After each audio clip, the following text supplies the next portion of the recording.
કાકા તમે આમ ક્યારે તમારી સાસરીમાં રહેવા નથી જતા? મેં તો કીધું જ છે પણ આવતા જ નથી. બોલ કેટલી બધી મજા આવે ખબર છે, આટલા બધા માણસો છે ને અમારી ત્યાં, જોઈન્ટ ફેમિલી. એટલે જ નહીં આવતો મેં. તારા બાપા તો એવો કોચરો છે ને, કચરો એટલે કંજૂસ સાવ, દરેક વાતમાં કોમ્પ્રોમાઇઝ લા. કેમ એટલે એવું તો શું કરે? તો આવડો નાનકડો અમથો રૂમ છે, 10x10 નો, હા એમાં 11 જણ સૂતા હોય. તો બધું ગોચપોચ ના થઈ જાય? અરે બાપા બહુ ઊંઘી ગયા હોય ને તો એકબીજાના માથા અડતા હોય, આમ એકબીજાના સપનામાં ઘૂસી જતા હશે મને લાગે.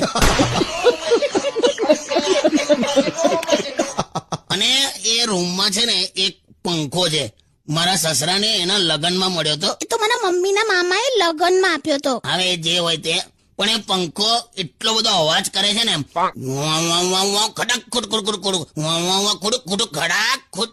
એની માને લાઈટ જાય ને તો આ ઊંઘ આવે. ના ના ના ના, મારા પપ્પા તો છે ને બહુ જ દાનવીર છે. તંબુરો, તારા ઘરના ઉંદર હોવ બહારથી જમીન ઘેર આવે છે. હટ!